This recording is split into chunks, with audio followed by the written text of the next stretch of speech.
He spat on her, his pregnant wife, right there at the family table. Laughter around him froze. But what no one knew was that the woman he tried to humiliate held the power to take everything from him. Before we dive in, I have a quick question for you. Where are you watching this from? Drop your city in the comments below because we love seeing our family of storytellers from all around the world. And listen, if what you just heard already stopped you in your tracks, the way it stunned everyone at that dinner table, then don't scroll. Hit that subscribe button, tap like, and share this video with a friend. Every click helps us keep these real, emotional stories alive. Now, let's rewind to where this incredible moment really began. The Blackwell mansion glowed with golden chandeliers, each crystal catching the evening light and scattering it across the marble floor like stars trapped indoors. On the surface, it was a house of prestige, power, wealth, and legacy woven into every carved pillar and imported rug. But behind its polished walls, silence was a different kind of wealth, and no one understood that better than Elena Blackwell. She sat quietly in the drawing room, her hand resting lightly over the gentle swell of her pregnant belly. Her dress was modest, a soft lavender that hugged her form without demanding attention. A cup of untouched tea sat on the table beside her, steam long faded. Outside the tall windows, the garden stretched wide, roses and hedges manicured with military precision. But Elena didn't see any of it. Her eyes were distant, fixed on something invisible, something heavy pressing against her heart. Her silence wasn't emptiness. It was survival. The clock ticked faintly against the wall. Each second that passed reminded her of the dinner to come, another grand display hosted by her husband, Sebastian Blackwell. Tonight, every seat at their sprawling mahogany table would be filled. Business partners, family, acquaintances who adored Sebastian's brilliance, and sycophants who praised his every move.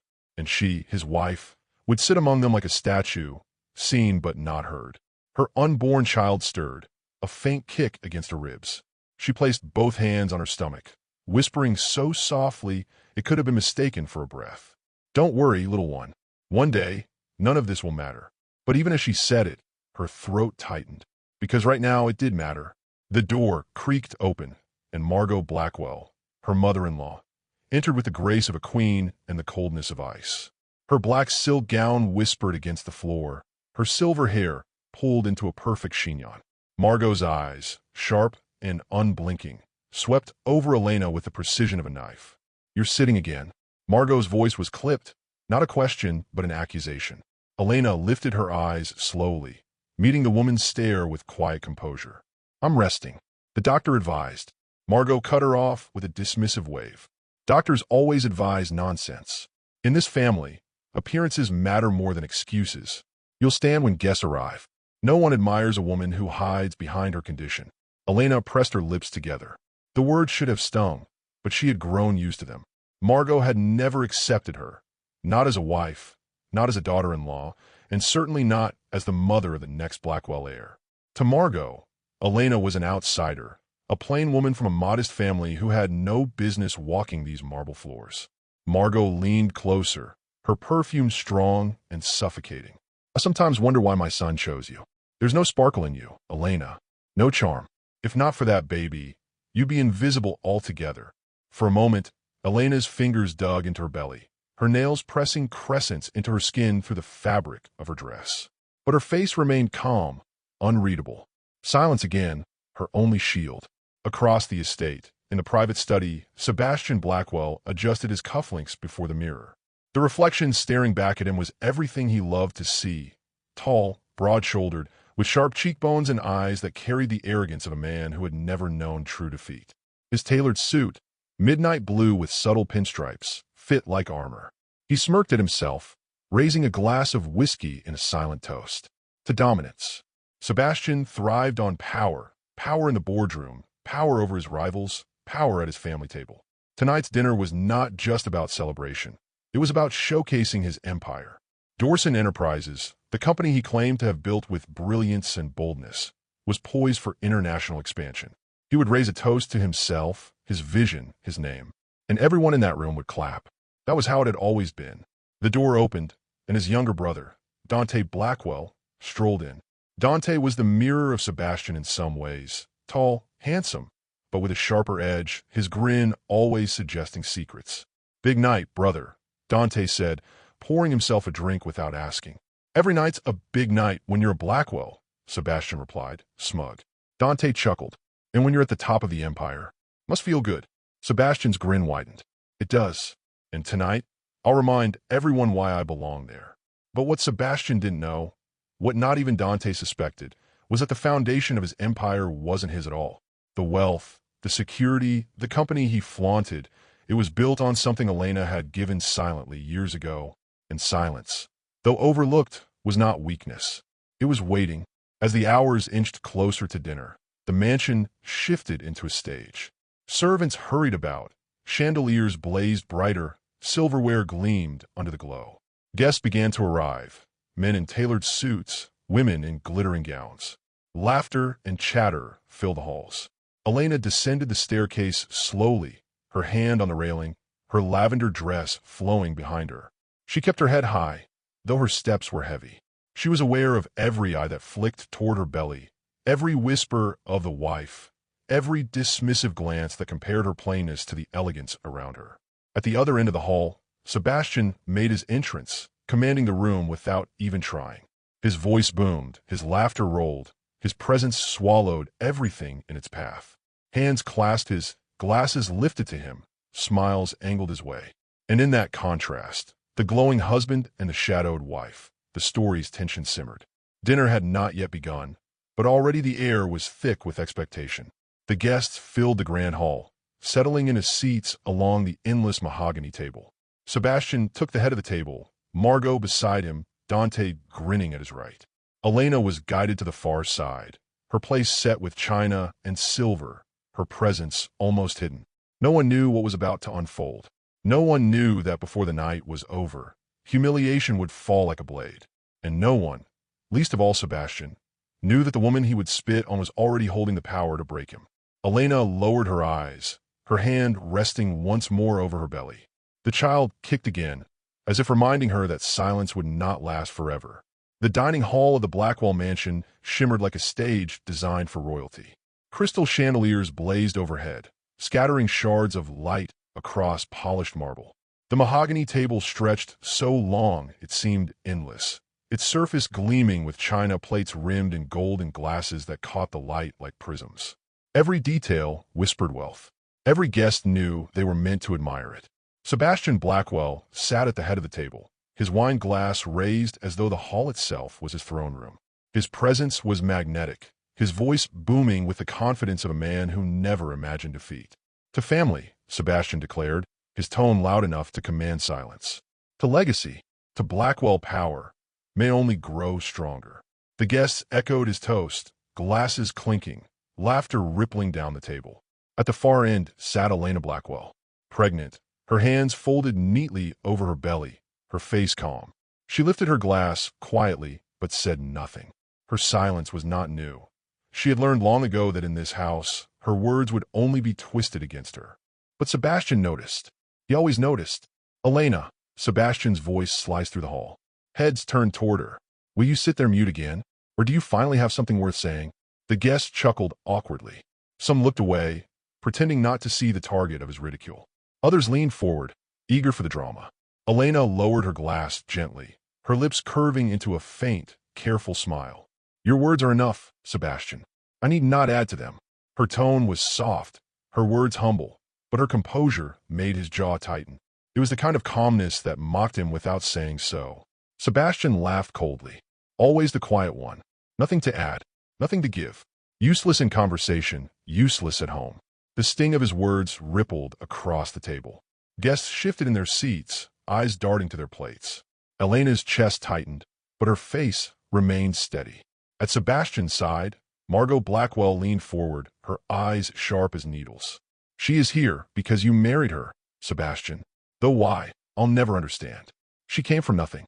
She was never worthy of this family. A murmur of discomfort passed among the guests. Margot's words cut deep, but Elena absorbed them like old wounds. She had long ago learned how to bleed inwardly without showing the stain. To Elena's left sat Lila Monroe, her supposed friend. Lila leaned in, her voice a gentle whisper. Don't let him get to you, she said, slipping a napkin toward Elena's trembling hands. Her brown eyes radiated sympathy, but when they shifted back toward Sebastian, there lingered something else, a glimmer that Elena did not notice. Admiration. Longing. Thank you, Elena murmured softly, squeezing the napkin in her lap. Lila smiled sweetly. Yet beneath that smile lived secrets Elena had not yet uncovered. On Sebastian's right, Dante Blackwell swirled his wine lazily, his grin sharp as a blade. He thrived on chaos, on watching his brother provoke, humiliate, and dominate. But unlike Margot, whose cruelty was rooted in disdain, Dante's interest was strategic. He watched Elena with an intensity that suggested calculation. "Let her stay," Dante said suddenly, his voice smooth. "We don't get this kind of entertainment every night." The remark earned laughter from Sebastian, who slapped the table in approval. Elena's fingers tightened around the napkin, but she stayed silent. Her stillness was not surrender, it was patience. Around the table, some guests lowered their eyes, ashamed but unwilling to speak against the Blackwells. Others forced chuckles, pretending cruelty was merely banter. The room became suffocating, the air thick with unspoken words. Elena sat motionless, a porcelain mask hiding the storm within. Her unborn child shifted again, a reminder that she endured not just for herself, but for the life inside her. Sebastian raised his glass again, smirking. "To my dear wife," he announced, his tone laced with mockery. "The most loyal, most silent woman in the world. May she never speak, and may she never matter." A few nervous laughs bubbled up, though most guests stayed quiet. No one dared confront him. Elena, steady as stone, lifted her glass as well. Her eyes swept across the table. Sebastian, Margot, Dante, the guests who looked away in shame. Her lips curved into the faintest smile. "To family," she said simply, her voice calm, clear, and steady. The words were plain, but they landed like thunder. For a heartbeat, the hall fell silent. Even Sebastian's smirk faltered. Margot coughed into her napkin, masking irritation. Dante narrowed his eyes, intrigued. Lila shivered beside her, unsettled by Elena's composure. Elena lowered her glass. Her hands did not tremble. Her silence had become defiance, though no one recognized it yet. As the dinner dragged on, Elena played her part, quiet and composed, while cruelty and laughter swirled around her. But inside, something was shifting. Her silence was no longer a prison. It was a weapon, and one day, she would use it. Sebastian leaned back in his chair, his lips curving again into that cruel smirk. He would not let her have the last word. Not his wife, not the silent, modest woman he kept at his table like an ornament. "Well then," Sebastian drawled, his voice loud enough to reclaim the hall. "To my family, indeed, though some family members give more than others." His gaze cut toward Elena, sharp and mocking. Guests shifted uncomfortably. Forks scraped against plates. Margot leaned forward, her tone dripping venom. "She gives nothing, Sebastian. She never did." Elena's fingers tightened in her lap, but her face did not break. Dante chuckled, swirling his wine. "Come now, mother. Let the poor woman eat in peace. She'll need her strength." His eyes flicked deliberately to Elena's belly. "After all, she's carrying the air, isn't she?" Laughter followed, hollow and uneasy. Elena's stomach tightened, not just from the child stirring, but from the way her dignity was being traded as entertainment. Sebastian leaned forward suddenly, his elbows on the table, eyes locked on Elena. "Tell me, Elena," he said loudly, "what exactly do you bring to this family? You sit there in silence, you hide behind that pregnancy like it makes you important, but what do? Besides, breathe our air and take up space at my table?" The question was heavy, cruel. Gasps fluttered through the room. Guests looked down, unwilling to meet Elena's eyes. Some pressed lips together in pity, others in judgment. Elena lifted her gaze slowly. Her voice, when it came, was steady. "I bring loyalty, Sebastian, and respect." Her words landed with the weight of truth. Though softly spoken, Sebastian's laugh exploded, harsh and mocking. "Loyalty? Respect? Nobody here respects you." The silence that followed was sharp enough to cut. Sebastian's chest heaved with cruel laughter. And then, without warning, he leaned forward, lips curling into something sharp and unholy. And he spat. The sound was small, but in the silence of the hall, it was thunder. The spit landed across Elena's plate, droplets scattering onto her lavender dress. Time froze. Gasps broke from the guests. Forks clattered onto china. A few women covered their mouths. The chandeliers glared down, merciless in their brightness. Elena flinched, just slightly, but enough to show her body had absorbed the blow. Her eyes lowered to the stain on her dress. Her hands trembled once before she steadied them on her lap. She did not cry. She did not scream. She sat in silence, shame burning her chest like fire. Sebastian leaned back, laughter bubbling up again, louder, harsher, triumphant. Look at her. Worthless. Embarrassing. A joke. Margot shook her head in mock pity, her lips pursed. This is what happens when you marry beneath you. Dante chuckled softly, his eyes calculating, as if storing the moment away for his own schemes. Lila Monroe, seated close, moved quickly. She grabbed a napkin and leaned in toward Elena. Here, take this, she whispered, her voice urgent, motherly even. Elena accepted the napkin, dabbing at her dress with small, controlled movements. Don't listen to him, Lila murmured. You're better than this. Better than him. Elena pressed her lips together tightly, nodding once. But she said nothing. Her silence remained. What she did not notice, what no one but the watchful might have seen, was the flicker in Lila's eyes when they turned toward Sebastian. Pity faded. Something darker shimmered. Admiration. Desire. Gone in an instant, hidden behind loyalty. The dining hall became a graveyard of sound. Forks untouched. Glasses half raised. Eyes darting nervously between Elena and Sebastian. Elena sat still, napkin in hand, her face calm. Too calm. Inside, her chest ached with humiliation, betrayal, grief. But she refused to let it spill. Sebastian leaned back, arms crossed, smirking like a king who believed he had won. There, he said, loud enough for all. Now she looks the way she feels. Pathetic.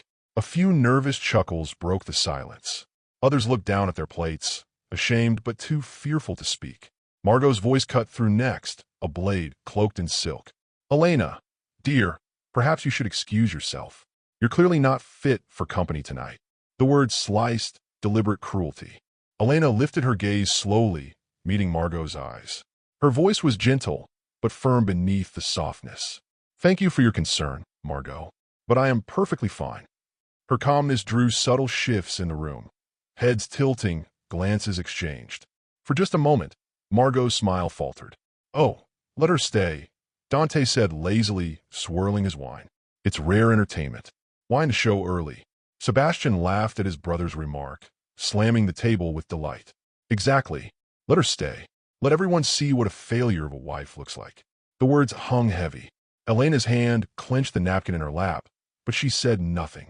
Silence, again, her only weapon. Lila leaned closer, whispering urgently. You don't have to sit here and take this. We can leave, Elena. Let them choke on their cruelty. Elena turned her head slightly, her voice low. If I leave, Lila, they win. I won't give them that. Lila's heart twisted. Admiration and pity tangled inside her.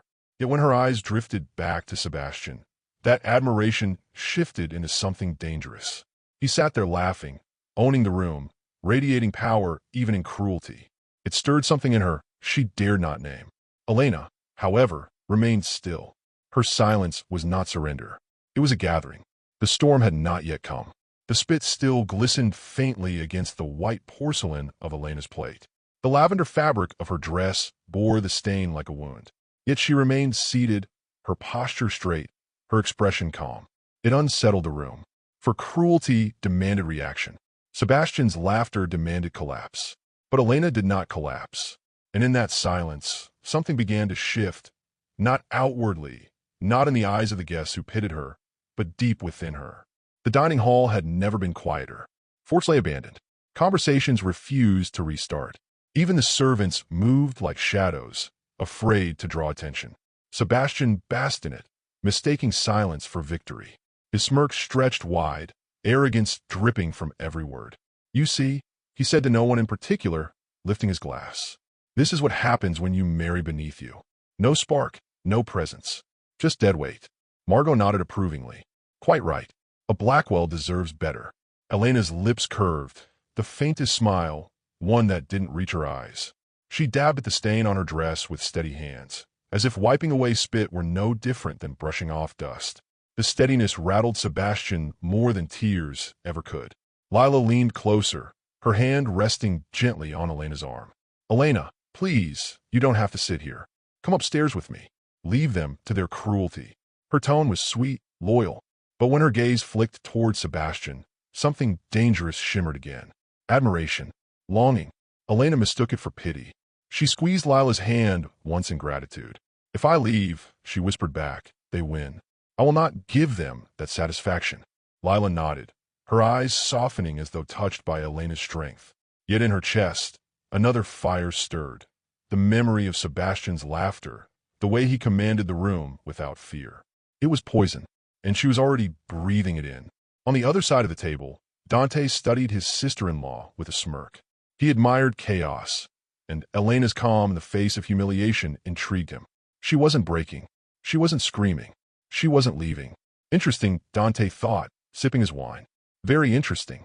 Unlike Sebastian, who mistook silence for weakness, Dante suspected there was more beneath it. He didn't know what. Not yet, but he would watch. Sebastian raised his glass once more, his voice dripping with mockery. "To my wife, may she never speak, and may she never matter." A few guests forced nervous laughter. Most stared into their plates. Elena lifted her glass too, her movements slow, deliberate. She looked around the table, her eyes calm, her voice clear. "To my family." The words were simple, but her tone carried steel. The room froze. Sebastian's smirk faltered. Margot's hand twitched against her napkin. Dante's eyes narrowed. For one heartbeat, Elena had silenced them all. When the dinner finally ended, guests rose quickly, eager to escape the suffocating tension. They whispered as they left, stealing glances at Elena, some pitying, some judgmental. Margot swept out first, chin high, satisfaction plastered on her face. Dante lingered, smirking at Elena as though she were a puzzle he couldn't wait to solve. Sebastian strutted away with a few friends, his laughter echoing like the crack of a whip. His arm draped casually around another woman's shoulders, as though Elena were already forgotten. Elena remained seated until the last of them had gone. Only Lila stayed beside her. "Elena," Lila whispered, crouching beside her chair. "I'm so sorry. You didn't deserve that." Elena folded the napkin slowly, laying it neatly on the table. Her eyes met Lila's, calm and unwavering. "Don't be sorry for me," she said softly. "Save your sorrow for them." Lila blinked, caught off guard. "What do you mean?" Elena stood, smoothing her dress, her hand resting gently on her belly. Her movements were graceful, deliberate. "One day," she murmured, almost to herself, "the same people who laugh will choke on it." The words lingered in the air like prophecy. Lila's breath caught. She didn't understand their full weight, but they struck her heart like a warning she couldn't shake. Later that night, the mansion was silent. Elena retreated to her private study, a small, warm room tucked away from the marble and grandeur of the rest of the estate. Unlike the glittering halls, this space belonged to her. Books lined the shelves. A wooden desk stood near the window. A single lamp glowed softly. Here, she allowed her shoulders to tremble once. But no tears came. She would not give Sebastian even the ghost of victory. Her hand moved to the chain around her neck, pulling free a small key. She unlocked the bottom drawer of her desk. Inside lay documents, contracts, shareholder certificates, agreements. Proof of her secret. She, Elena Blackwell, owned 90% of Dorson Enterprises. Years ago, when Sebastian's empire teetered on collapse, she had saved it. Her inheritance, hidden from him, had been the lifeline. She had poured her fortune into the company under another name, securing silent ownership. Sebastian thought he built the empire. Margot praised his genius. Dante envied his position. The world admired his arrogance. But the empire they worshipped stood on Elena's sacrifice. She ran her fingers over the papers, her expression calm, unreadable. She could destroy him with a word, strip away his pride, his arrogance, his lies. But not yet. She locked the drawer again, slipping the key back beneath her dress. Her hand returned to her belly, where life stirred. "Not yet," she whispered. "But soon." Across the hall, Lila Monroe lingered outside Sebastian's study door. She had excused herself from Elena with gentle words, but her feet had carried her elsewhere. The door opened. Sebastian leaned against the wall, a cigar glowing in his hand, his smirk lazy. "You came," he said. Lila's breath trembled. "You asked me to." Sebastian stepped closer, the glow of the cigar lighting his sharp features. "Elena doesn't get me. She never did. Always so quiet, so dull. But you," he brushed his hand against her arm. "You understand me." Lila froze. Her heart pounded. She should have pulled away, but she didn't. The poison had taken root. Upstairs, Elena sat in her study, her hand on her belly, her eyes on the night sky beyond the window. Her face was calm, but inside fire stirred. Sebastian thought her silence was defeat. Margot thought her plainness was weakness. Lila thought her loyalty was unshakable. Dante thought her invisibility made her irrelevant. They were all wrong. Her silence was not surrender. It was preparation. The night after the dinner hung heavy over the Blackwell estate. Chandeliers had gone dim, guests had vanished, and yet the echoes of laughter and spit seemed to cling to the marble walls like ghosts that would not leave. Elena woke with the dawn, her hand resting over the swell of her belly. The morning light cut across her face, softening the lines of weariness, but not erasing them. She rose slowly, dressing in a plain cream gown. No jewels, no paint for her lips, no mask. Her silence after the dinner had unnerved everyone, even Sebastian. But he had smirked, convincing himself her stillness meant defeat. She intended to let him believe it. The Blackwells always breakfasted in the smaller dining room, a less grand space but no less ornate. Sunlight streamed across the long oak table, gleaming off crystal juice glasses and polished silverware. Sebastian sat at the head, already dressed in a sharp navy suit. He read the financial paper, sipping his coffee as though last night had never happened. Elena entered quietly, taking her seat without a word. He glanced up, his smirk lazy. "Ah, the Mew Queen joins us. How noble of you." She buttered her toast calmly, her movements precise, unhurried. "You've grown skilled at silence," Sebastian continued, folding his paper. "Perhaps one day you'll master invisibility altogether. Wouldn't that be a blessing?" Elena lifted her teacup, her voice soft but clear. "If invisibility is a blessing, Sebastian, then it is you who should fear it." His eyes narrowed. "What's that supposed to mean?" She set down her cup gently. "Even the loudest men are forgotten, eventually. The world does not always remember arrogance, but it never forgets cruelty." For a moment, the room went still. Margot, seated beside Sebastian, stiffened. Dante, lounging at the far end, grinned faintly at her boldness. Sebastian's smirk faltered, but only briefly. He leaned back, chuckling darkly. "Careful, wife. A tongue unused grows clumsy. Don't embarrass yourself further." But Elena didn't respond. She had given him enough. She returned to her tea, her silence now deliberate, cutting. When breakfast ended, Margot followed Elena into the hallway. Her heels clicked sharply against marble, echoing like accusations. "You think your little remarks give you power?" Margot hissed, her eyes hard. "You are nothing here. You never will be. A wife is only as strong as her husband, and Sebastian shines. You are a shadow." Elena stopped, turning slowly to meet her mother-in-law's glare. "Shadows," she said softly, "only exist when there is light. And light fades, Margot. It always does." Margot's lips parted, stunned by the quiet venom of the reply. Elena moved past her without another word.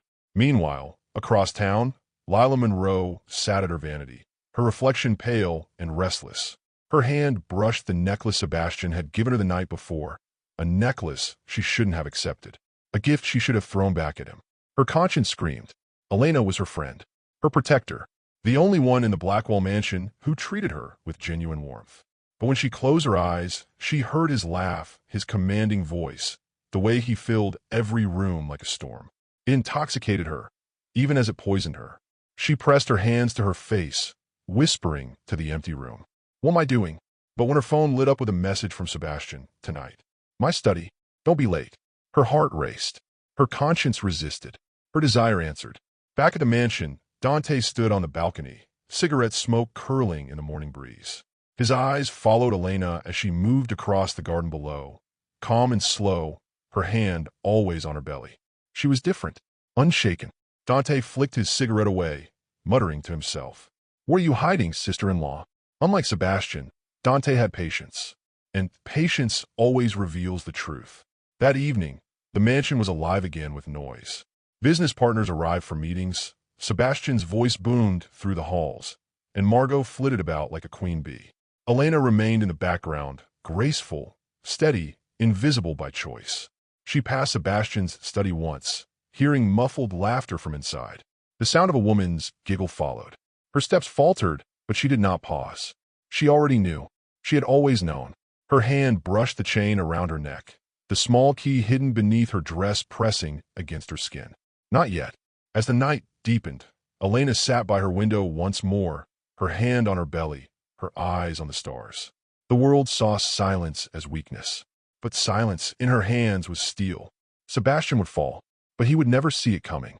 The following evening, the Blackwell mansion glittered once more. Another dinner, another parade of guests eager to bask in Sebastian's glow. Elena dressed simply again, a pale blue gown unadorned by jewels. Her hand rested on her belly as she entered the hall, her expression calm. She was no fool. She knew what awaited her. Sebastian's cruelty was not random. It was routine. Tonight will be no different. Sebastian rose at the head of the table, his wine glass raised high. To success, he boomed, his voice commanding the room. To power, to the Blackwell name, which will never fall. The guests cheered, clinking glasses, laughter echoing. He turned, eyes sweeping toward Elena, a cruel grin tugging at his lips. And, of course, he added, to my wife. The quietest woman alive. But at least she's useful for producing heirs, isn't she? Laughter followed, hollow, uneasy. Elena lifted her glass calmly, her lips curving faintly. To family, she said again, steady as stone. The room shifted, silence spreading like ripples. The weight of her calmness unsettled them, though they couldn't say why. From across the table, Lila Monroe watched, her heart a battlefield. Elena's composure stirred guilt so sharp it cut. But Sebastian's laugh, his arrogance, his fire, it pulled her deeper into the web. Her hand brushed the necklace at her throat, the secret gift. She shouldn't have worn it, but she had. Sebastian's eyes caught it, and his smirk deepened. Their secret thread tightened. Elena noticed the glance, but she said nothing. Her silence, once again, became her shield. As the guests dispersed later that night, Dante approached Elena quietly in the corridor. His grin was sharp, but his voice was low. You don't break, do you? He murmured. Fascinating. Elena met his eyes steadily. Only fools break for noise. He chuckled. Noise, HM? Is that all Sebastian is to you? She said nothing. Only silence. And that silence unsettled him more than any answer could. That night, in Sebastian's study, Lila arrived. The door shut behind her, muffling the world outside. Sebastian leaned back in his chair, cigar smoke curling around him. You came, he said, his grin slow, predatory. Lila's voice trembled. I shouldn't be here. He rose, circling her like a wolf. But you are, because you want to be. And when his lips brushed hers, her conscience screamed, but her body betrayed her. Upstairs, Elena sat awake in her private study. She had heard the footsteps in the hall, the door creaking shut, the muffled laughter. Her chest ached, but not with surprise. She unlocked her desk drawer again, her fingers brushing the contracts inside. 90% ownership. The company Sebastian paraded as his triumph was hers. She could end him tonight, strip him bare before the world. But she closed the drawer again, locking it with deliberate care. Her hand returned to her belly. Not yet, she whispered. Not yet.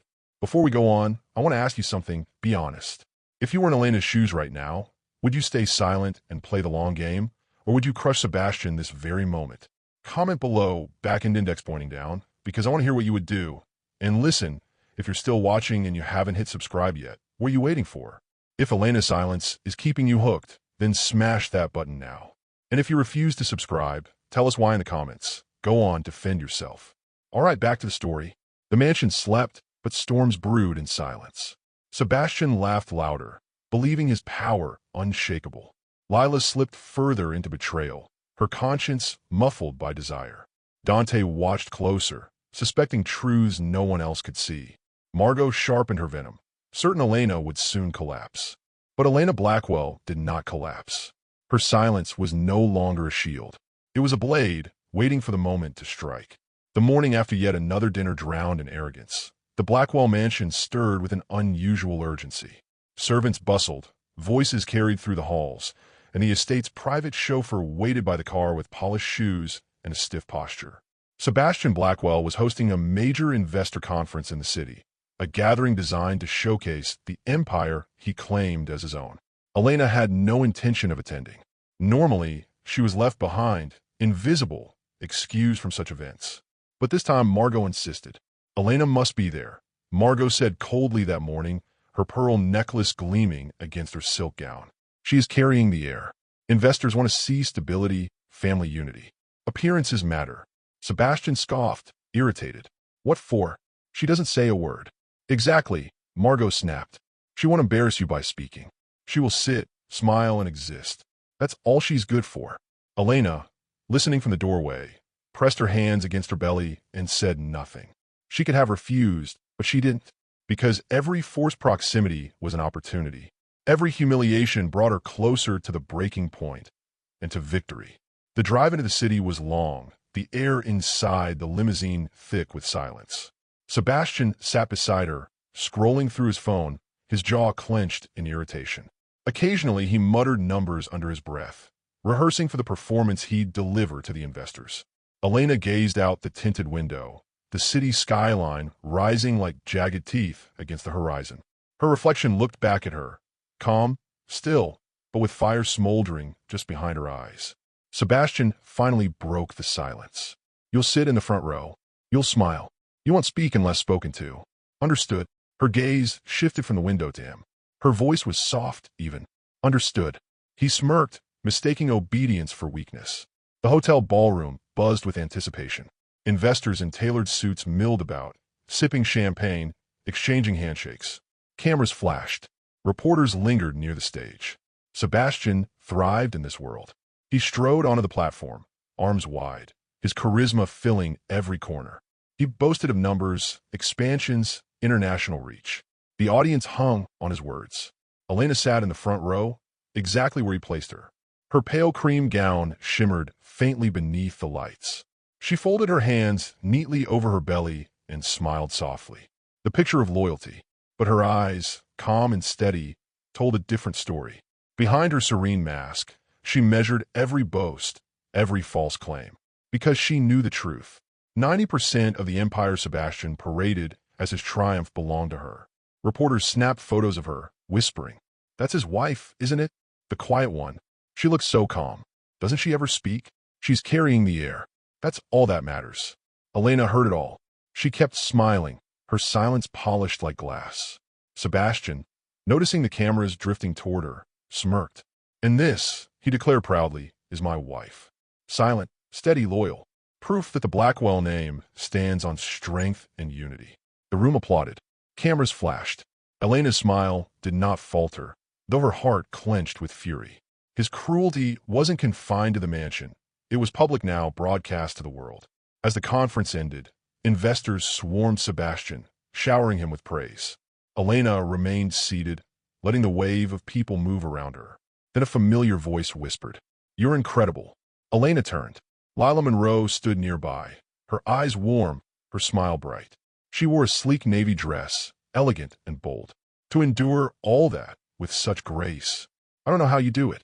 Elena's lips curved faintly. "Silence is easier than it seems." Lila's gaze softened, but guilt flickered there. She shifted quickly, touching Elena's hand. "If you ever need me, I'm here." Elena nodded. She believed it. She shouldn't have. Because across the ballroom, Sebastian's eyes found Lila and lingered. The car ride back was no less suffocating. Sebastian boasted about how the investors adored him, how the cameras loved him. Elena sat quietly, nodding when necessary. But when they pulled up to the mansion, he turned to her, his smirk sharp. "Don't think your silence makes you special. You're nothing without me." She met his gaze, her voice calm as steel. "If you believe that, Sebastian, then perhaps you're the one who's nothing without me." For the first time, his smirk faltered.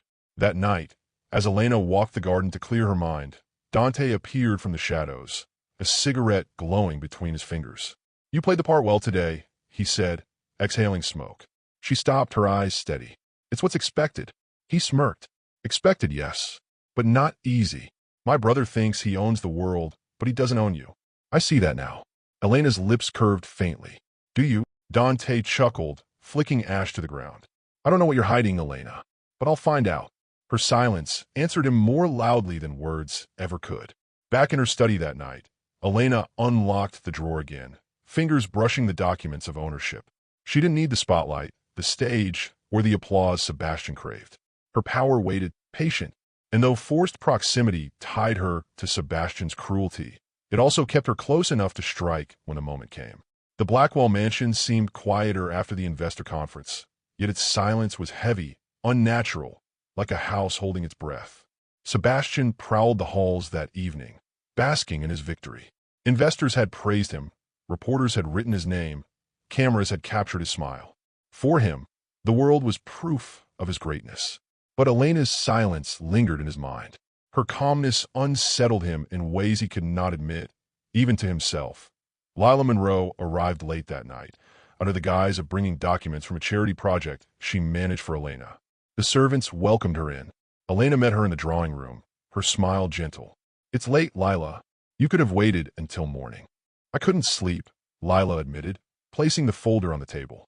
Her eyes softened as they studied Elena's face. "After what Sebastian did at dinner, and the way he paraded you at the conference, I don't know how you endure it."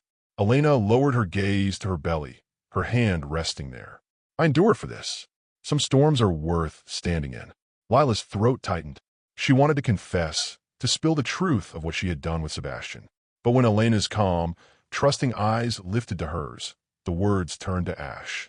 "I admire you," Lila whispered instead. Elena smiled faintly. "Then learn from me, Lila. Admiration without action is only a shadow." Lila swallowed hard. Guilt pressed like a stone against her ribs. Later, when Elena retired to her private study, Sebastian intercepted Lila in the hall. His smirk curled like smoke. "You shouldn't be here," she whispered, glancing around nervously. "And yet, you came," he murmured, leaning closer. "You always come." Her pulse quickened. She hated herself for it, but she didn't pull away. His arrogance, his dominance, it drew her in like flame to moth. From the balcony above, Dante watched. His cigarette glowed, the smoke curling upward as he observed the stolen glance, the whispered words. "Ah," Dante muttered to himself. "So that's the game." In her study, Elena sat before her desk, the key heavy against her chest. She unlocked the drawer, laying the contracts before her. 90% ownership, her silent empire. She thought of the conference, of Sebastian's mocking words, of Lila's trembling guilt. She could end this now, strip everything from him. But her hand moved back to her belly. Not yet, because timing mattered. Humiliation in private was nothing. But humiliation in public, that was unforgettable. She closed the drawer again, locking it. The empire would remain her secret until the day it mattered most. The next evening, the Blackwells gathered for another meal. The table glittered with crystal and silver, but the air was brittle. Sebastian was louder than usual, his laughter booming, his stories exaggerated. He was performing not just for his family, but for himself, trying to drown the unease Elena's silence caused. Elena sat calmly, her fork moving with quiet grace. Margot, perched like a hawk, delivered her usual barbed remarks. Dante lounged lazily, but his eyes were sharp, darting between Sebastian, Lila, and Elena. Halfway through the meal, Sebastian's phone buzzed. He glanced at the screen, smirked, and slipped it back into his pocket. Elena noticed. So did Dante. Lila's cheeks flushed, though she kept her eyes on her plate. As the plates were cleared, Dante leaned forward, his grin sly. "Brother," he drawled, "you've been very busy lately. The world sings your praises, women adore you, and yet..." His eyes flicked to Lila, then back to Sebastian. "Even kings forget that walls have ears." Sebastian's smirk tightened. "What are you implying?" Dante shrugged, swirling his wine. "Nothing. For now." The tension was a wire pulled taut. Elena lifted her glass, her voice calm, deliberate. "To family," she said again. The words landed like a challenge. Sebastian slammed his glass down, laughter forced, too sharp. "Yes, to family." But his eyes betrayed the flicker of unease. That night, when the mansion finally quieted, Elena walked the halls alone. The silence pressed against her ears, but she embraced it.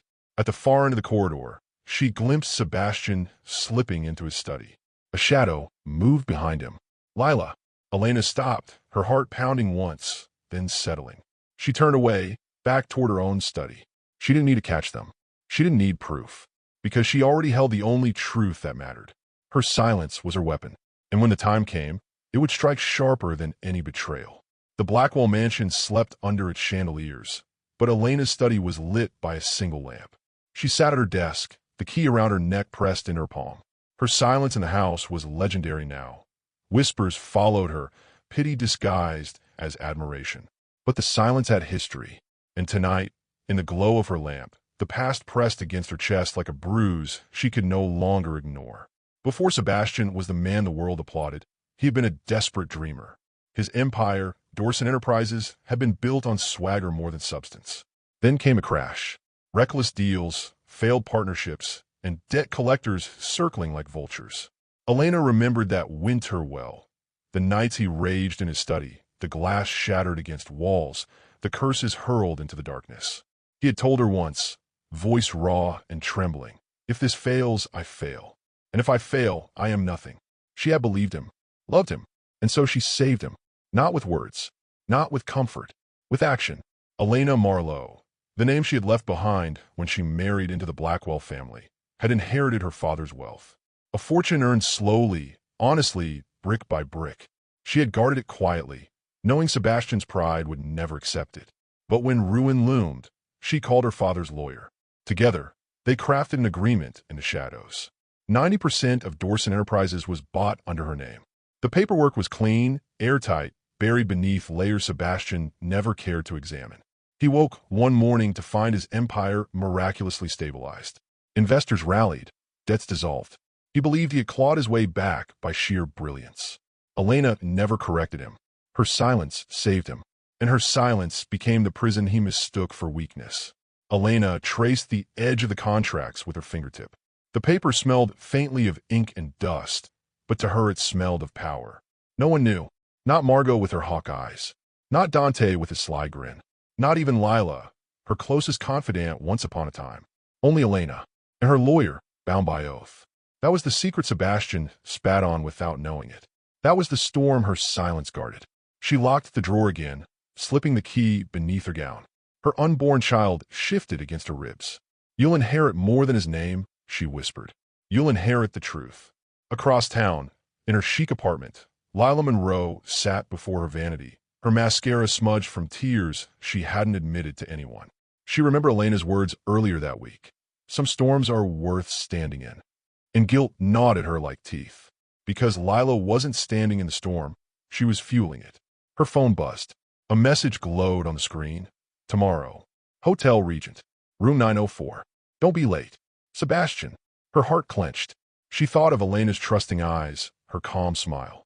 She thought of the foundation Elena had entrusted her with, the father's legacy she helped preserve. She should have deleted the message, blocked the number, walked away. Instead, she whispered to her reflection, just one more time, and she hated herself for it. Back in his study, Sebastian swirled whiskey in a crystal glass, grinning at the reflection of himself in the window. "Untouchable," he muttered. "The empire is mine. The family bends to me. Even a friend can't resist me." But when he thought of Elena's silence, those eyes that never broke, that calm that never cracked, his smirk twitched. Why didn't she scream? Why didn't she fight? Deep down, in the marrow of his bones, Sebastian feared her silence more than her rage. Because silence meant she knew something. But his pride was louder than his fear. And so he drowned the thought in whiskey. On the balcony above, Dante leaned against the railing, watching the light flicker in Sebastian's study window. His cigarette burned low, the ember glowing like a secret waiting to ignite. He had seen Lila slipping out of the mansion at odd hours. He had seen Sebastian's car parked outside the Regent under a name that wasn't his. And he had seen Elena, calm as stone, carrying her silence like a blade. "She knows," Dante murmured to himself. "But what else is she hiding?" The ember flared as he took one last drag. Whatever Elena was waiting for, Dante wanted front row seats when she unleashed it. Back in her study, Elena lowered herself in her chair, one hand on her belly, the other over the drawer that held her secret. Sebastian paraded his empire as if it were his crown. Lila betrayed her under the weight of desire. Margot sharpened her venom, blind to the truth. Dante circled, sensing shadows but never seeing the whole. Only Elena knew, and one day soon, her silence would roar louder than all their laughter combined. The Regent Hotel was a fortress of glass and gold in the city's heart, its lobby alive with murmured conversations and clinking glasses. To the casual eye, it was just another evening of business deals and whispered rendezvous. To Sebastian Blackwell, it was a sanctuary. He strolled across the marble floor in a tailored suit, his smirk sharp, his confidence louder than the echo of his shoes. The receptionist didn't question him. He had been here before. Too many times. Room 904 waited. and so did Lila. She sat on the edge of the hotel bed, her fingers twisting the necklace he had given her weeks before. Every time she looked at it, she thought of Elena, gentle, trusting Elena, who had once called her sister.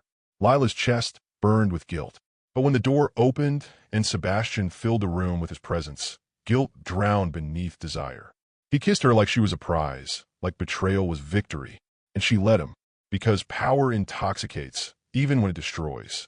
Back at the mansion, Elena sat in her study, a small leather notebook open on her desk. She wasn't writing poetry or letters. She was documenting the receipts Sebastian left in his pockets, the unexplained charges on his credit card statements, the perfume that clung faintly to his suits, the way Lila's excuses mirrored his absences. Every detail became ink on paper, neat and careful. She didn't rage. She didn't weep. She built her case. Her unborn child stirred within her, as if echoing her resolve. She touched her belly gently. One day, you'll know the truth. And they'll know too. The following week, Sebastian announced a business trip. He packed quickly, his excuses rehearsed, his arrogance unshaken. But Dante wasn't fooled. He followed. From a distance, he watched Sebastian's car pull into the Regent's underground garage. He saw Lila slip inside 15 minutes later, her head bowed beneath a scarf, as if secrecy could erase guilt. Dante smirked, leaning back in his seat. Ah, brother. Even kings choke on their crowns eventually. He didn't intervene. Not yet. He wanted to see how far Sebastian would fall. And more than that, he wanted to know what Elena planned to do with the truth she carried in her silence. When Sebastian returned days later, Elena greeted him with the same calm composure she always wore. Dinner was served in the smaller dining room. Margot filled the silence with her usual venom. Dante lounged at the far end, smirking into his wine.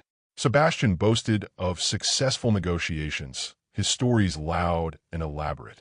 Elena sipped her tea, her eyes soft but knowing. She didn't ask questions. She didn't challenge him. But when her gaze lingered on him just a moment too long, he shifted in his chair, irritation flickering in his eyes. Her silence rattled him more than the accusation ever could. If you were in Elena's shoes, pregnant, humiliated, betrayed by both your husband and your best friend, would you stay quiet and wait for the perfect moment to strike? Or would you confront them right now and blow everything up? And listen, if you're still watching this and you haven't subscribed yet, you're missing out. Hit that subscribe button now, or tell us in the comments why you won't. Go on, defend yourself, I dare you.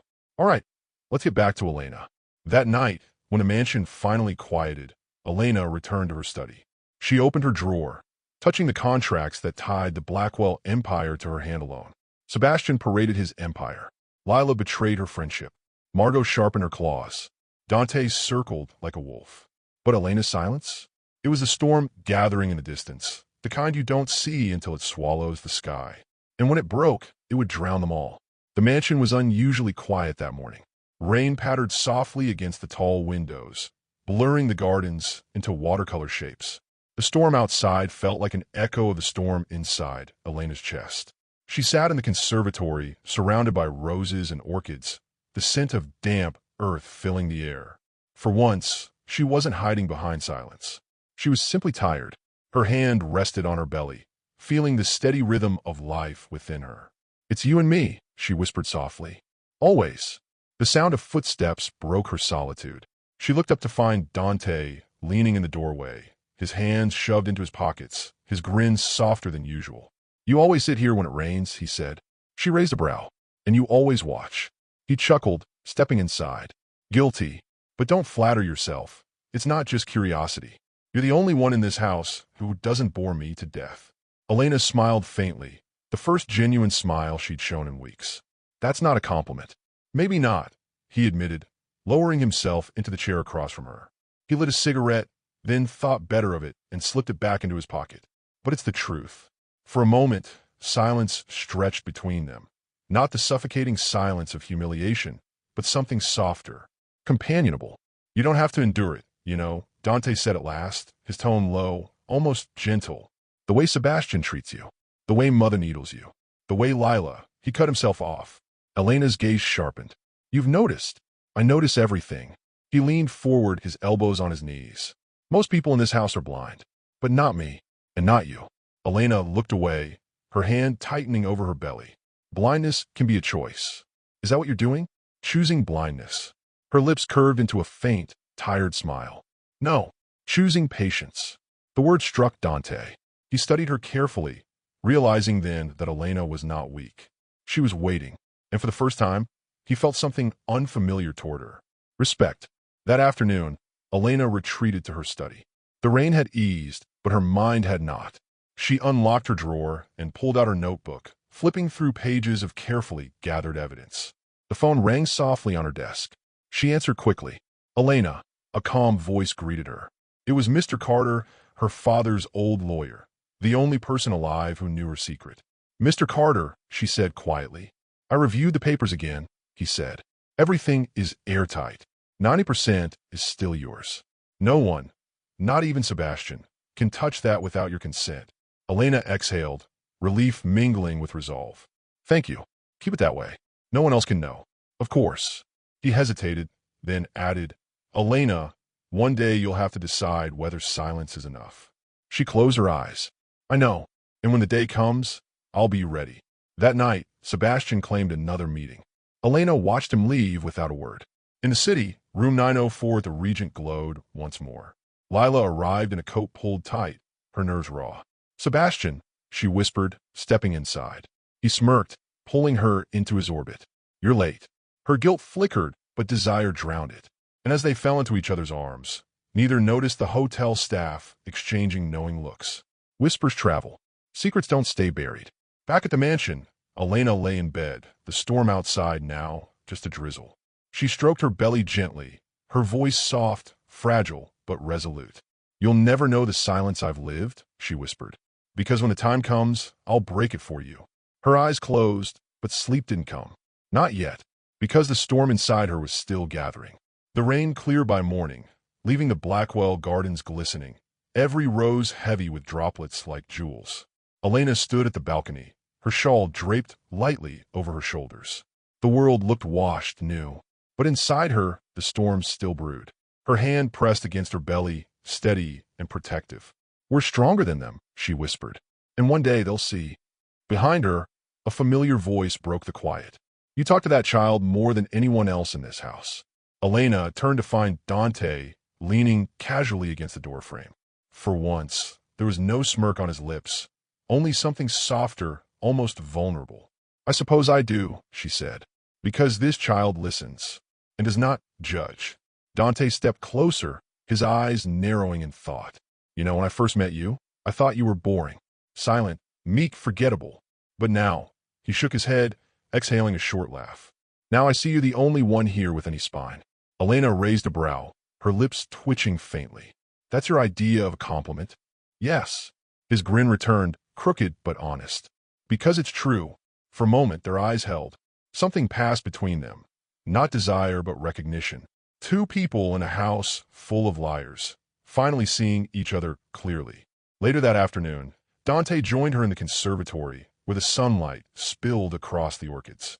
They sat among the flowers, and for once, the conversation wasn't about Sebastian or betrayal. He told her stories of his childhood mischief, how he used to slip frogs into Margot's bed to watch her shriek. Elena laughed, an actual laugh, light and genuine, startling even herself. It felt strange and good. You should laugh more, Dante said, his eyes warm. Maybe one day I'll have reason to, she replied softly. Maybe, he said, or maybe you'll make your own reason. Elena's smile faded, but her heart carried the weight of his words. That evening, Sebastian swaggered back into the mansion, his tie loose, his eyes gleaming with the arrogance of a man who believed himself invincible. He boasted of deals struck, money earned, power secured.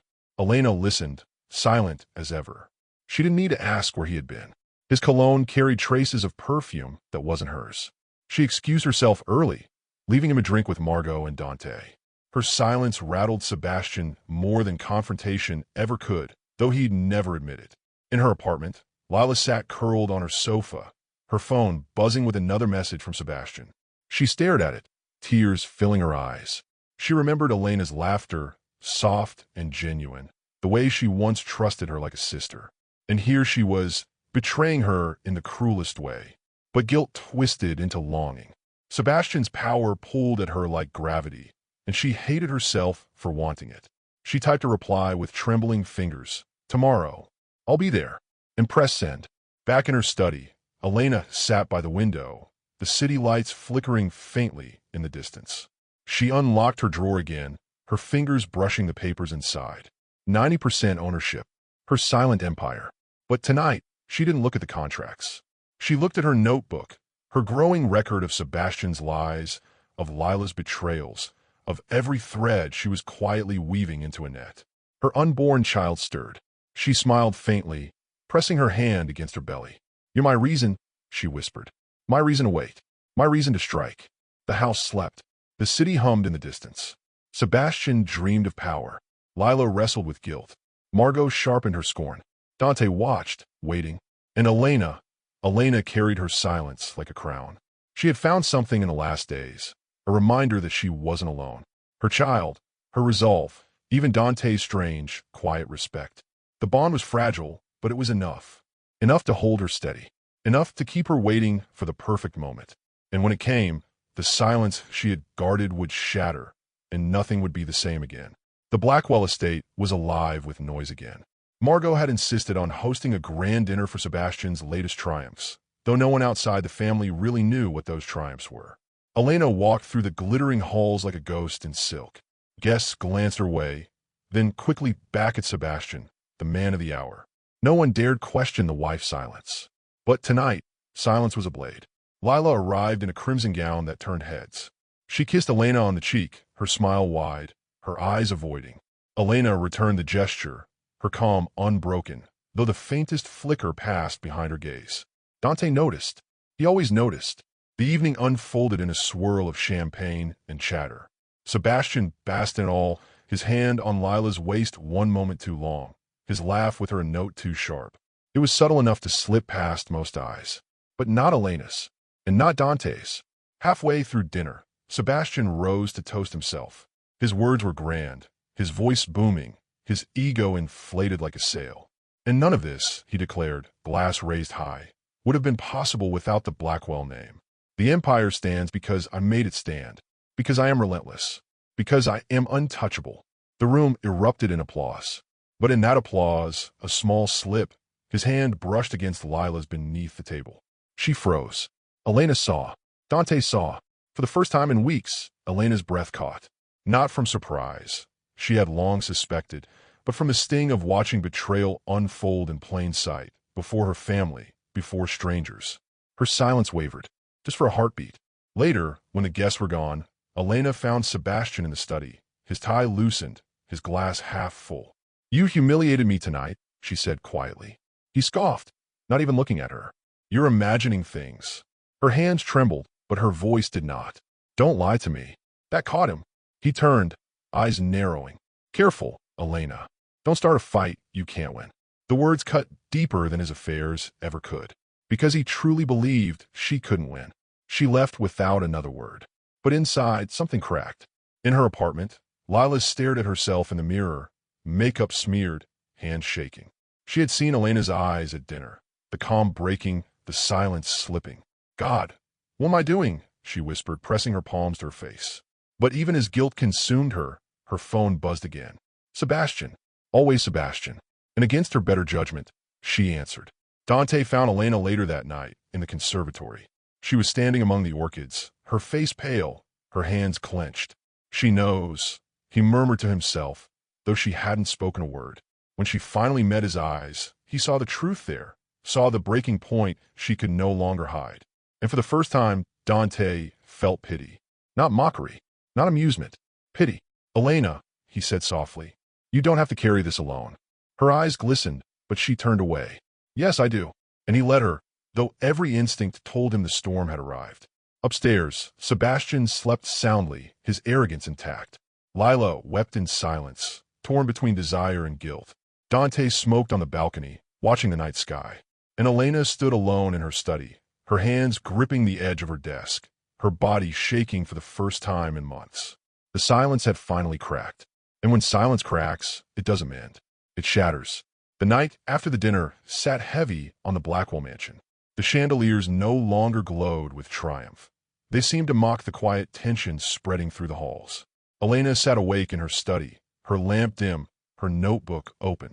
She had written nothing tonight. The pages waited, empty, as if daring her to admit the truth she had seen with her own eyes. Her hand hovered over the pen, trembling. For the first time in years, she couldn't bring herself to write. At the Regent Hotel, Sebastian poured champagne into 2 glasses, his smirk never fading. Lila sat across from him, her eyes red from hours of tears. "She knows," she whispered. "Elena saw us. She's not blind." Sebastian laughed, dismissive. "Let her see. What's she going to do? Cry? She doesn't have a spine to leave, and without me, she's nothing." Lila flinched. She wanted to believe him. She wanted to believe that Elena's silence meant weakness. But deep down, a sliver of fear gnawed at her.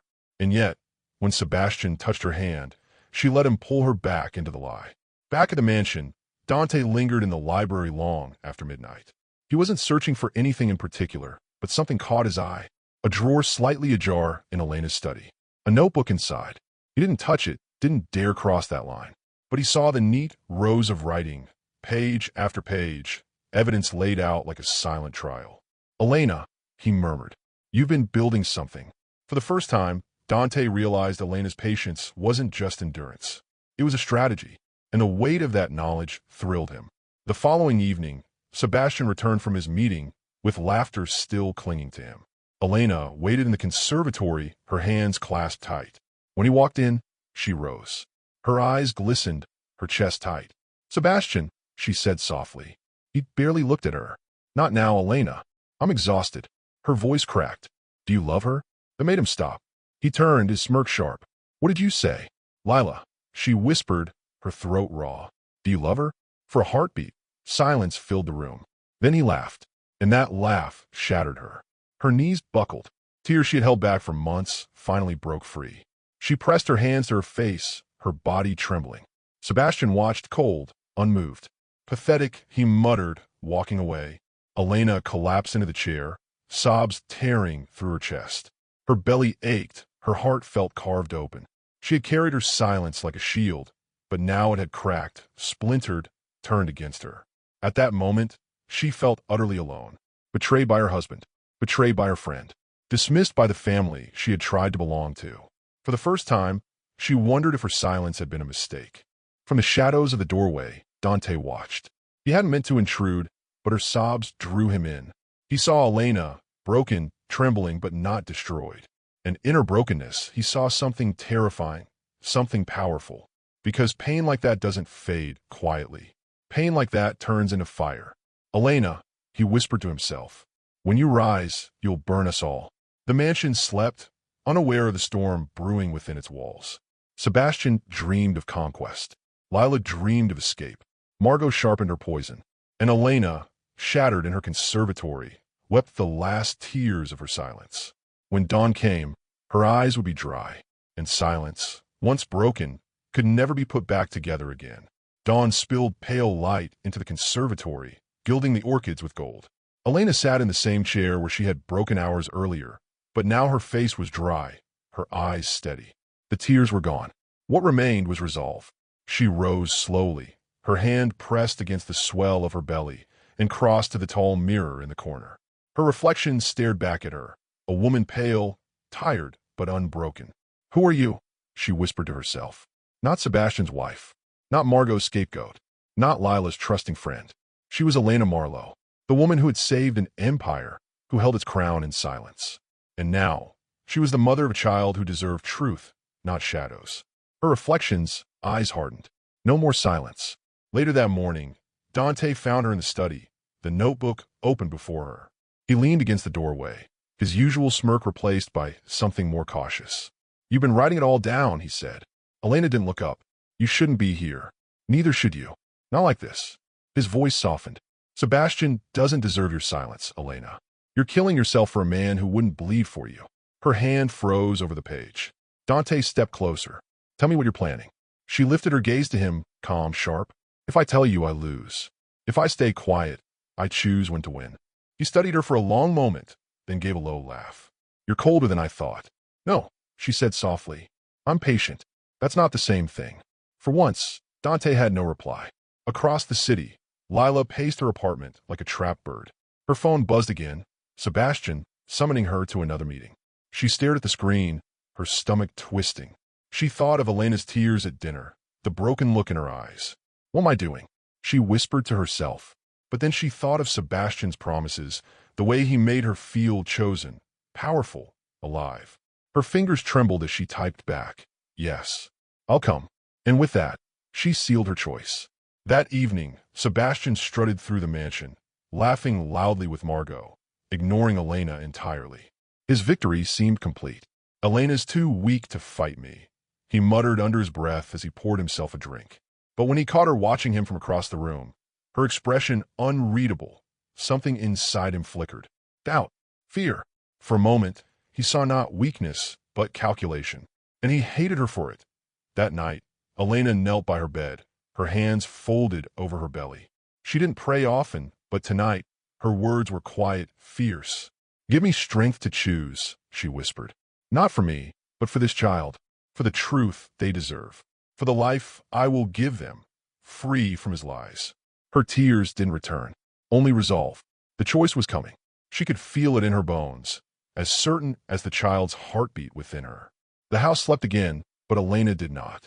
Sebastian dreamed of conquest. Lila clung to promises. Margot sharpened her scorn. Dante lingered in the halls, watching. And Elena sat in her study, her notebook open, her pen poised. The choice was no longer if she would break her silence. The choice was when. The days that followed were heavy with silence. Not the silence of passivity, but the silence of calculation. Elena moved through the Blackwell mansion like a shadow, her eyes watchful, her steps deliberate. Every glance, every word, every absence from Sebastian was another thread in the web she was weaving. But silence is not endless. Silence waits, coiled, for the moment it must speak. And that moment was drawing near. Sebastian had grown careless. At first, he had been cautious with his affair. Secret hotel rooms, private meetings disguised as business. But victory breeds arrogance, and arrogance breeds recklessness. One evening, Margot herself spotted Lila slipping from Sebastian's car. The older woman's eyes narrowed, suspicion flaring. She said nothing to Elena. She never offered Elena sympathy, but she watched her son with sharpened curiosity. Sebastian dismissed it. "Mother won't say a word. She lives off my success. She needs me." But beneath his bravado, a seed of unease had been planted. Elena noticed everything. The smell of perfume on his jacket, the faint lipstick stain he missed on his collar, the half-truths in his stories about late meetings. She said nothing, but in her study, the notebook filled. Pages of evidence, a chronicle of betrayal, the Empire's silent history written in her hand. She no longer wrote in despair. She wrote with precision. Each note was a weapon, each entry a blade. Dante confronted her one night, his patience frayed. "You're waiting too long," he said, pacing the conservatory. "He humiliates you. He flaunts it. And you," he stopped, glaring. "You sit here and write in your little book as if ink will save you." Elena closed the notebook calmly. "Ink has more power than you think. You're going to let him win." Her eyes rose to his, sharp as glass. "No, I'm going to let him believe he's won. And then I'll take everything." The conviction in her voice stunned him. He had never believed in Elena's strength until now. And for the first time, Dante felt something almost like fear. Lila's apartment was a battlefield of guilt and desire. She sat with her head in her hands, Sebastian's shirt draped over her sofa. His cologne clung to it, suffocating her. Elena's face haunted her, the trust she had once seen there, the friendship she had betrayed. "She knows," Lila thought. "God, she knows." But Sebastian's voice echoed in her memory. "She's nothing without me. You're the one I want." The lie was intoxicating. It bound her tighter than chains. And so, when his message arrived, "Dinner tomorrow. Regent, be ready." She said yes, even as her conscience screamed. That dinner was louder, riskier. Sebastian and Lila laughed too openly in the Regent's private dining room, their hands lingering too long, their voices carrying through thin walls. The waiter noticed. The maitre d' noticed. Whispers followed them out into the night. One of those whispers found its way back to Dante. "You're slipping, brother," Dante muttered when he heard. "And when you fall, you'll drag her down with you." That night, Elena sat by the nursery window, the pale outline of the crib bathed in moonlight. Her hand stroked her belly gently. "You're my anchor," she whispered. "The reason I don't scream, the reason I don't break." They think silence is a weakness. But one day, you'll know the truth, that silence can be the sharpest blade of all. The child shifted, as if answering her, and Elena knew she could endure. But not forever. Margot confronted her 2 days later in the parlor, her eyes sharp, her voice dripping disdain. "You think I don't see it?" Margot hissed. "The way my son looks at her, the way she hovers. You've let him humiliate this family." Elena's hands trembled faintly, but her voice was calm. "Have I?" Margot sneered. "Don't play coy. You've been too weak to stop it. Too silent." Elena rose, her eyes steady. "Silence doesn't mean weakness, Margot. It means patience." For once, Margot faltered, unsettled by the steel in Elena's tone. That evening, Sebastian returned home late, his arrogance unrestrained. Elena waited in the conservatory, her notebook on her lap. "Where were you?" she asked softly. "Don't start," he snapped, pouring himself a drink. "Who were you with?" He turned sharply, his eyes flashing. "You dare question me?" Her gaze held his, steady, unflinching. For the first time, Sebastian saw something in her eyes he couldn't name.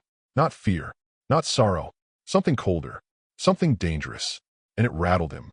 When he stormed out, Elena sat in the quiet, her breath slow, her pulse steady.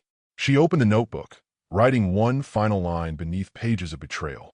The time is coming. She closed it, locking it away. Her choice had been made. She would not confront him with words. She would not beg, plead, or rage. She would destroy him. The mansion slept once more. Sebastian dreamed of conquest. Lila dreamed of escape. Margot dreamed of control. Dante smoked on the balcony, waiting for fire. And Elena, awake in her study, had chosen her path. Not silence, not surrender, but revelation. And when it came, it would tear the Blackwell name apart. The day of reckoning didn't arrive with thunder or fanfare. It began quietly, like the hush before a storm. Elena woke early. The mansion was still, only the faint ticking of the hallway clock breaking the silence. She moved with calm precision, choosing a pale blue gown, pinning her hair neatly, fastening the chain that held the key around her neck. Her silence had lasted long enough. That morning, letters went out. Polite, formal invitations, sealed in deep green wax. Sebastian thought nothing of them when they appeared on his desk. "A board meeting," he muttered, tossing the envelope aside. Margot snatched it up, eyes glittering. "It says mandatory. Elena arranged this." Sebastian laughed. "Elena doesn't arrange anything. She barely speaks. Probably some clerical nonsense Carter insisted on." But when Dante received his envelope, his smirk lingered longer than usual. He recognized Elena's handwriting on the seal. "She's moving," he murmured. Finally, 2 days later, the Blackwell family and a handful of investors assembled in the great dining hall, now transformed into a boardroom. The long mahogany table gleamed under the chandelier. Sebastian strutted at the head, his confidence unshaken. Lila arrived late, pale but composed, sitting opposite Margot's dagger glare. Elena entered last, calm, composed. A folder pressed her chest. Every eye turned toward her. "Shall we begin?" she said softly. Sebastian clapped his hands together. "Excellent. Let's keep this brief, shall we? I've had remarkable success these past months, and the company is—" "This isn't about your success," Elena interrupted, her voice firm. A ripple of shock spread across the room. She had never interrupted him. Not once. Sebastian blinked, then forced a laugh. "Darling, this is business. You don't. I own this business." The words cut through the hall like glass shattering. Gasps erupted.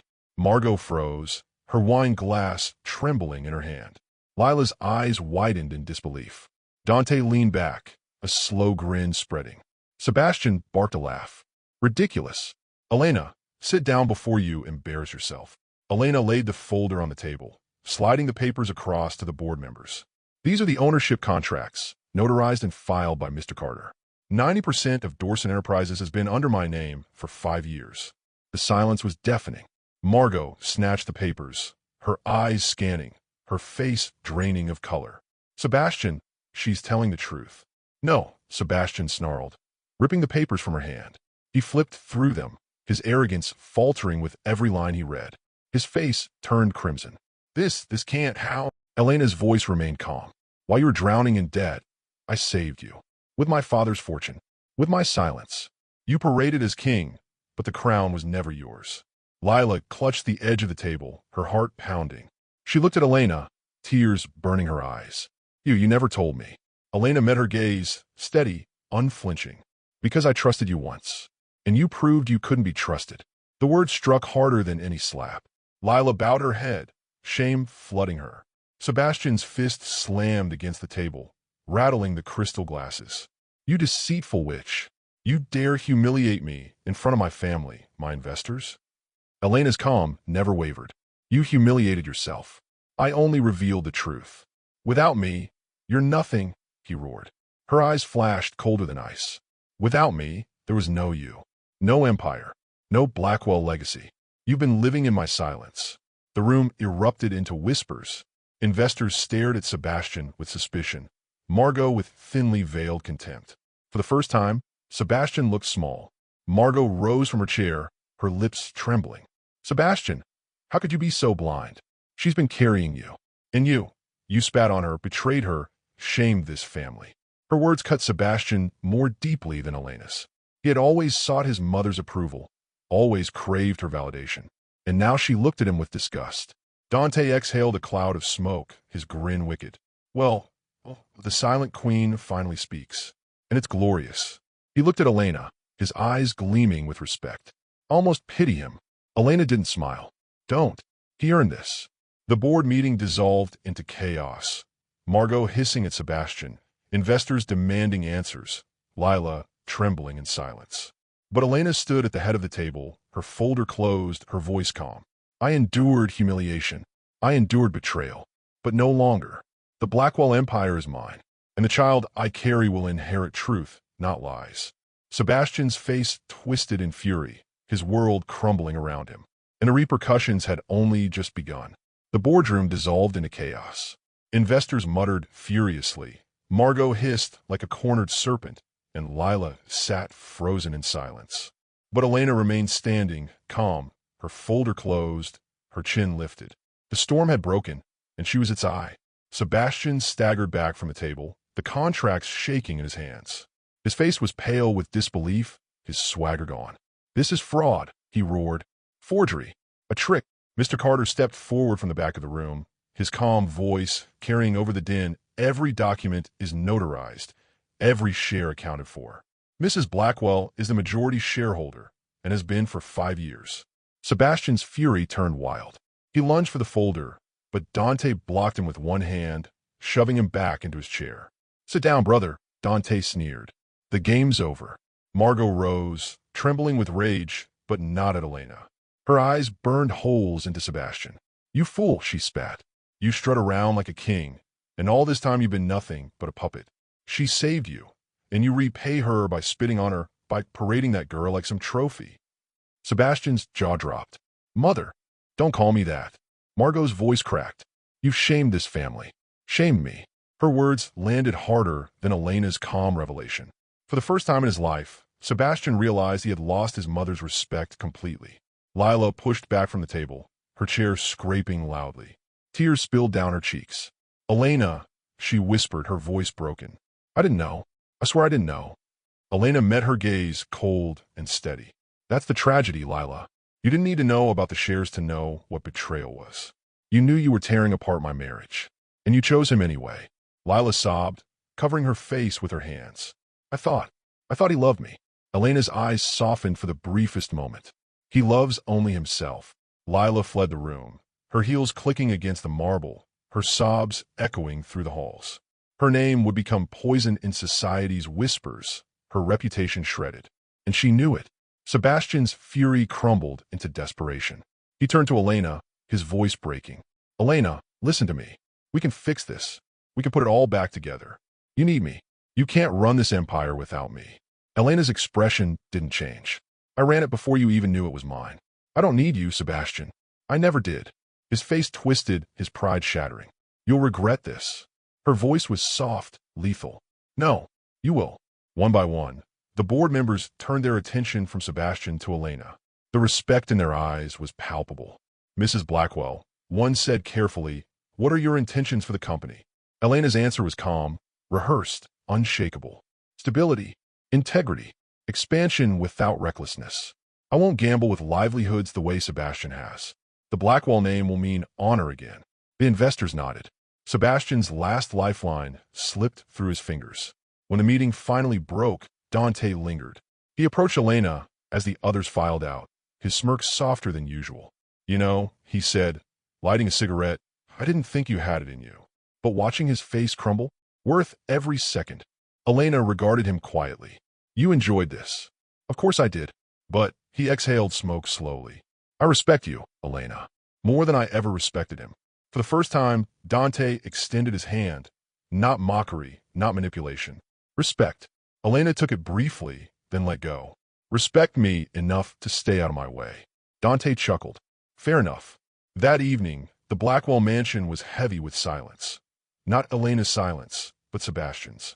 He sat in the study, his head in his hands. The contract spread before him like a battlefield he had lost. His empire, his pride, his identity, all stripped away by the woman he had dismissed as weak. Margot ignored him entirely. She sat in her parlor, sipping wine, her eyes hollow. For all her venom, she knew the truth. Her son had destroyed himself. And Elena? She walked the halls with her head high, her hand resting over her unborn child. The staff glanced at her differently now, not as the silent wife, but as the true mistress of the house. Late that night, Elena returned to her study. She unlocked the drawer, pulling out the notebook she had filled with months of betrayal. She flipped to the final page. The ink waited. She wrote slowly, carefully, "It is finished."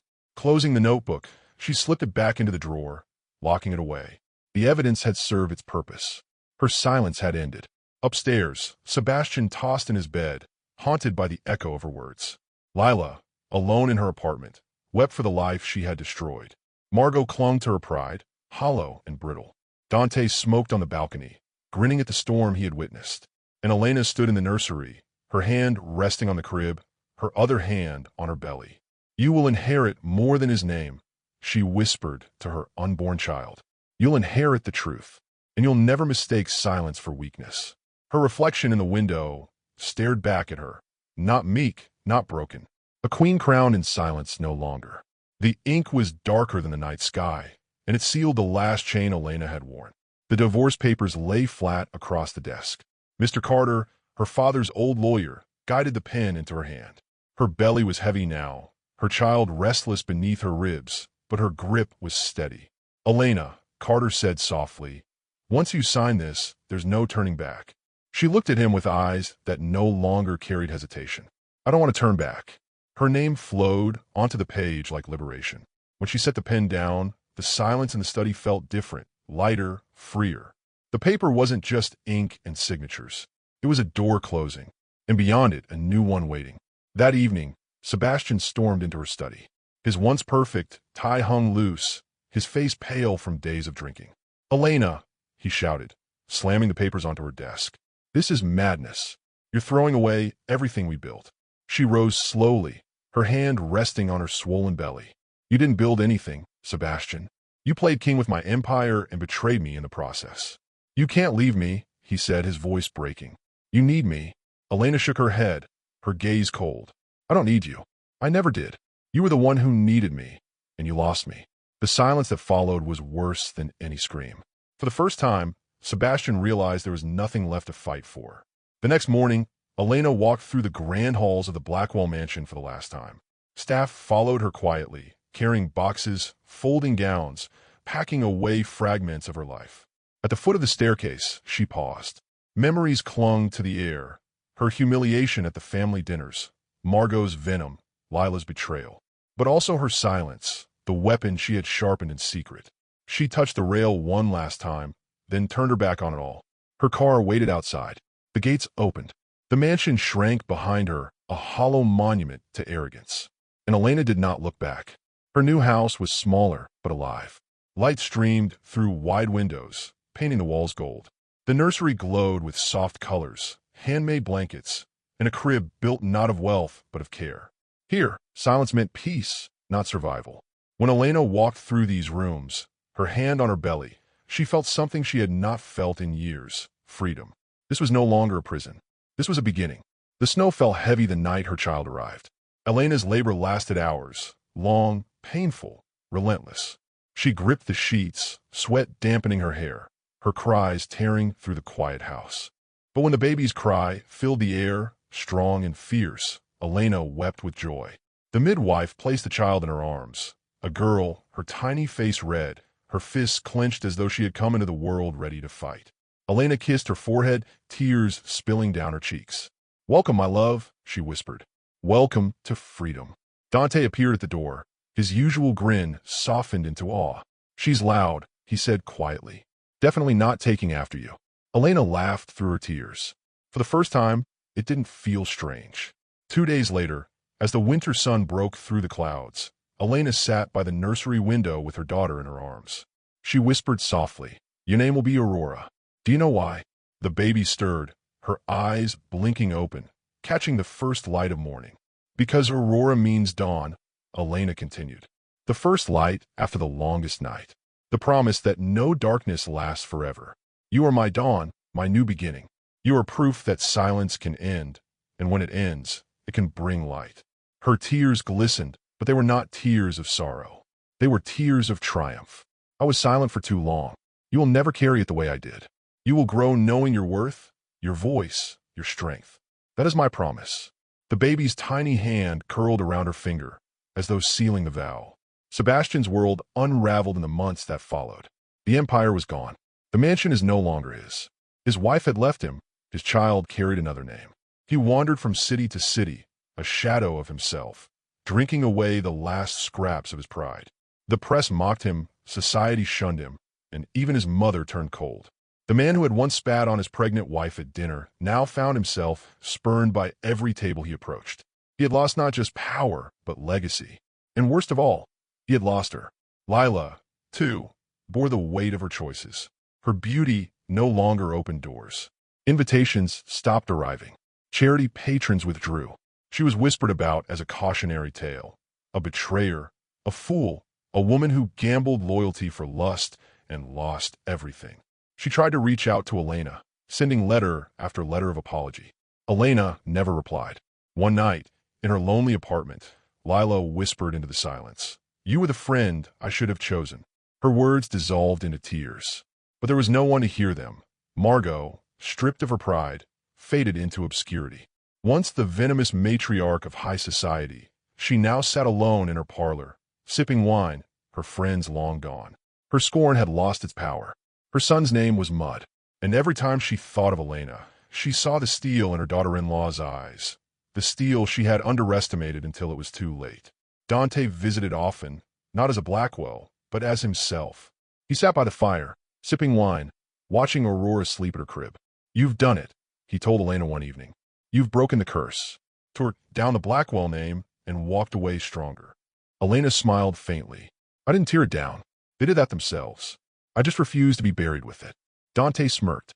Still, Aurora's going to grow up knowing her mother was the strongest person in any room she ever entered. That's something even I can admire.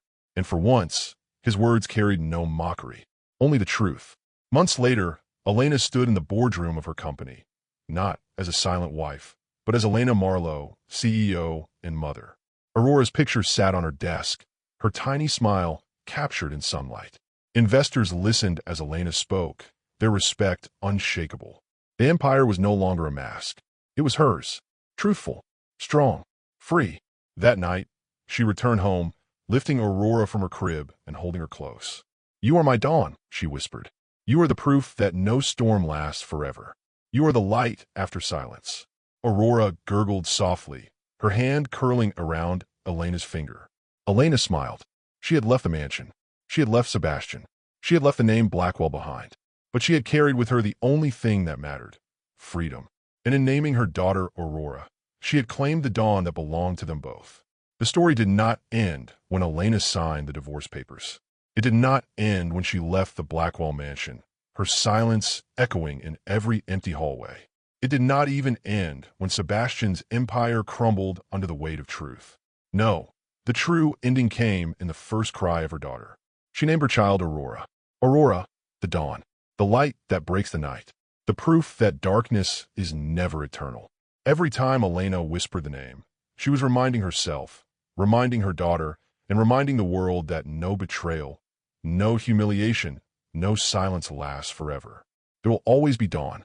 Aurora was not just a baby. She was victorious. She was the living testament that Elena had walked through fire and come out carrying light. Sebastian had thought power was in arrogance. Margot had thought power was in manipulation. Lila had thought power was in desire. But Elena proved that true power was in patience, in truth, in knowing when to break the silence. And Aurora, her daughter, carried that power in her very name. Sebastian's downfall was fitting. Alone, forgotten, stripped of everything he thought untouchable. He spat on the wife who carried his child, and in return, the world spat out his name. Lila's disgrace was no less deserved. A betrayer, remembered not for her beauty, but for the scars she left behind. Margot's venom dried up, her reign over society reduced to whispers of pity. All three had chosen arrogance, lust, or pride, and all three paid the price. Elena, the silent one, the underestimated one, was the only survivor, and Aurora, the child born of that storm, was her crown. But here's the thing, this isn't just Elena's story. It's a mirror. How many of us have sat in silence, swallowing humiliation, waiting for the right moment to act? How many of us have carried our storms quietly, afraid that our voices would shatter before they mattered? Hit subscribe if you believe silence can be turned into power.